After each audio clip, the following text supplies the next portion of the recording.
Able to explain why character loyalty is becoming a Stone Age thing in the current FGC esports? Easy. Everyone wants to win. No one wants to step in being. No one wants to be coming into a gunfight with a knife. That's the easiest. That is the easiest explanation. Who wants to step into a fight?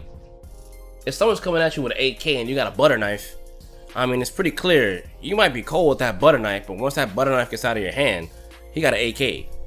He can spray and pray and maybe kill you, you know? I think there's a certain degree of loyalty, right? The thing is, you have to ask yourself what you're loyal to. This hasn't changed. The thing is, this hasn't really changed in fighting games, right? People think that, like, everyone was always character loyalists and stuff like that. They were, but, like, they're still loyalists now. There weren't as, like, the loyalists that were back then, they also switched to top tier too, you know?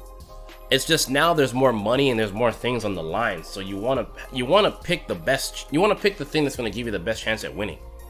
There's nothing wrong with that. I think part of what makes it difficult to be a character specialist nowadays is the fact that, I'll use Capcom, right? They nerf too hard sometimes. Like, they'll go overboard so it doesn't make you want to stick with it. They take away something that doesn't need to be there. Like, in Guilty Gear, take it from me. I'm in Guilty Gear. Freaking, they keep buffing. Like, they nerf Johnny. Johnny's still the best character in the game. They buff Johnny. He's the best character in the game ×2. You know, they nerf some things about, like, my character. Like, they took away this corner Oki. It's like, okay, my character still gets corner Oki, right? It just, he has to sacrifice his damage in order to do that. And he keeps doing low damage combos after that again to get the same setup. It's like, but if I want to maximize my damage, I worked hard to put you in the corner. Now I gotta throw you out of the corner and then take you back to mid screen or closer to the other corner. Like, that's really stupid, right? Because all the other top tiers keep you in the freaking corner while Chip has to throw you out to do big damage, while the other characters are doing big damage and they keep you in the corner and they get mix-up or unblockables. You know what I'm saying? Like, that's jacked up. So that's what the problem is. Sometimes, like, they just over nerf, or they either overtune or they under nerf, or they don't nerf the right things, or they listen to community feedback but then it's the wrong feedback. Like, there's too many factors that come into play. So being a specialist, you always have to be on the edge of your seat worrying about whether or not your character is going to get nerfed to the ground. So no one wants to stay loyal to a character if they're going to keep updating the game to the point to where you don't even want to play the character. You don't recognize them. That was my biggest problem with BlazBlue. Every time I play BlazBlue, Bang is like a whole new character. It's like, I don't want to keep learning a new character. Like, readjust, but don't make me have to start from scratch. That's the problem. Like, losing your prestige sucks after you put in a lot of time into something. You see what I'm saying? No one wants to lose their freaking prestige. Nobody. That's why it's so difficult to want to keep learning. That's why they're dropping BB. It's like that. Like, I don't think BlazBlue's a bad game, but I'm tired. I got so tired of, like, is Bang good this time? No? Alright, whatever. I guess I'll duke it out. And I'll come up with all this cool shit, and then the next patch, he ends up being, like, really good, and all the shit that I learned that made him good previously isn't good anymore. So it's like, dude, I don't want to keep doing this. This isn't fun. I don't want to keep giving you $40 and $60 to keep, like, you know, it's like, here you go, psych. Here you go. Psych, you thought. Like, I don't want to be dealing with that. That shit sucks. That's why no one wants to stay loyal to shit. Because the developers don't do a good job of nerfing and buffing. And then you get people like me who they sound like they're complaining, or other people who sound like, who are high level or whatever, and sound like they're complaining about stuff, when it's like, well, you would just pick another character. Yeah, but like, if that's my favorite character, I want to take this character to the top.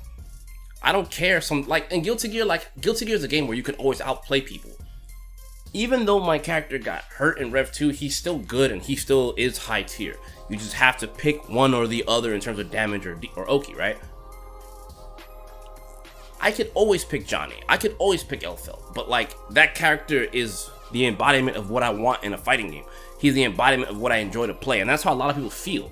But when every character that you love keeps getting changed or nerfed, it just makes you just want to say, fuck it. I'm just going to pick top tier and be done. I'm not even going to waste my time. It's not worth it. So I guess at this point, the real answer to the question is like, you need to be loyal nowadays. Look, in esports, you need to understand this. You need to be loyal to winning. You need to be loyal to wanting to win. Mark my words, you need to be loyal to winning. That's it.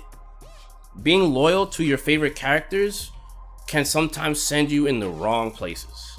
Sometimes you can go far, sometimes you can't.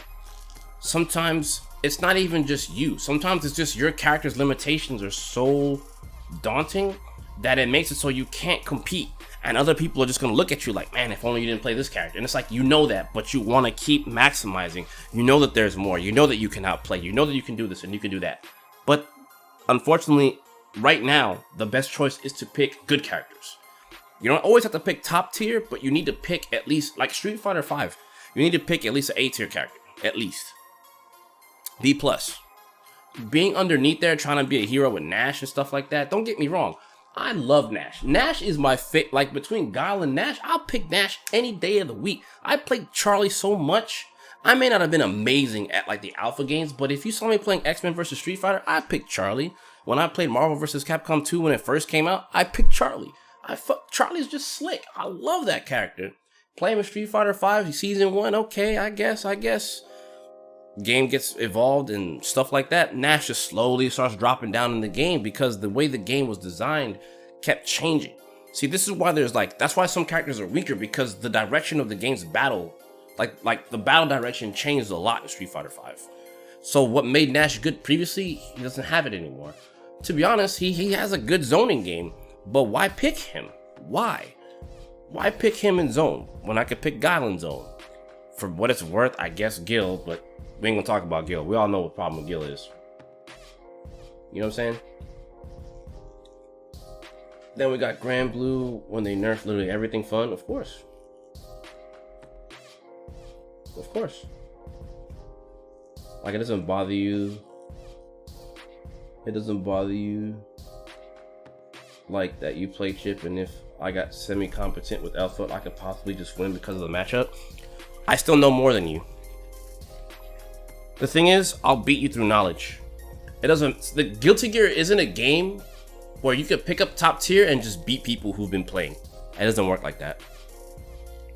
You could do that in Street Fighter. You can't do that in Guilty Gear.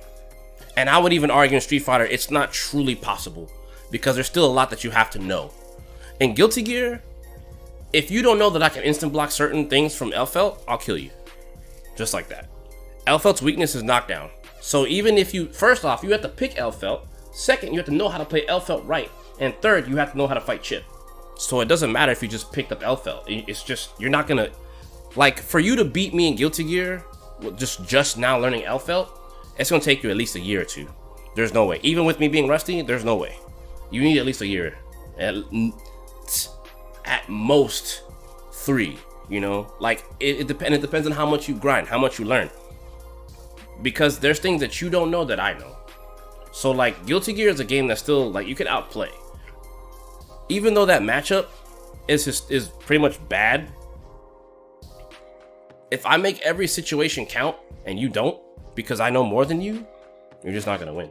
Even if you hit me with the unblocks, you'll get around, but you won't win. Like, in a first of 10, like, you may get like 2 games. No more than that.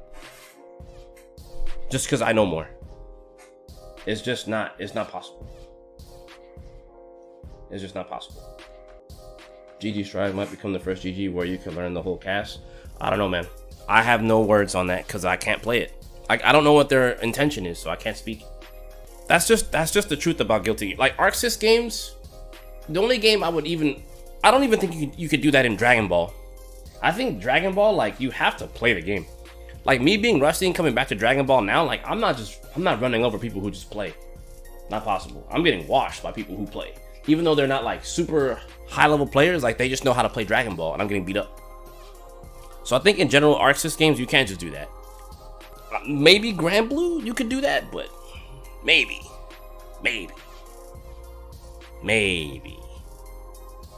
But I would argue that Grand Blue's gone so far that, like, I guess what I'm trying to say is you can't scrub people out in Arc Sys games. You just can't. Like when people complain about Johnny and Guilty Gear, it's because they're playing him at that level. Like, yeah, intermediate players will complain about Johnny, but don't know what they're truly complaining about. But the high level players, like when they fight him, like they know that like this is stupid. That's just me keeping it real, right? I'm not fronting.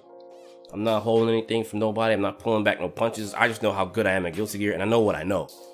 So, but yeah, moving forward though, I think going back to the character specialists and loyalty and stuff like that, yeah, you have to be loyal to winning. Like, trust me. Right now, you have to be loyal to winning. Every single other esports player you see that plays like League of Legends and stuff like that, like they have a pool of characters that they play, and they know that they have to play these characters in order to win. Like, they definitely have their favorites, and they try to do some off-meta picks sometimes and do stuff like that too, but like, they practice how to use it. And they know that some things counter other things too, or like, given a certain situation, you can make something good out of it. I think that can happen in fighting games, but again, the system mechanics have to allow you to outplay. And that's the hard part. The games aren't all designed with good enough system mechanics to outplay. I think Dragon Ball's gotten to that point now where like, you can kind of play what you want.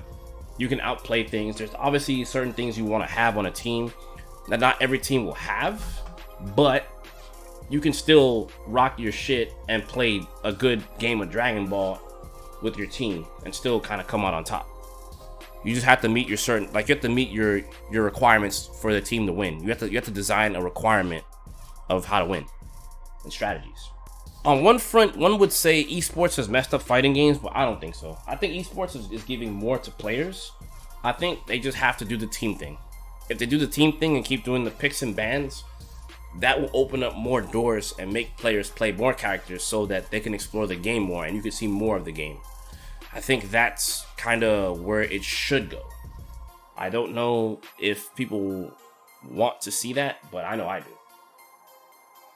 At the end of the day, you can say what you want about esports and how it may ruin FGC or certain things about FGC, but like I said before, I feel like you definitely want to play the things that give you the best chance at winning, whether you like it or not. Like, I know on one front, it's like, well, that takes the fun out of it. Well, you have to ask what you're playing for. You know, like, what are you playing for?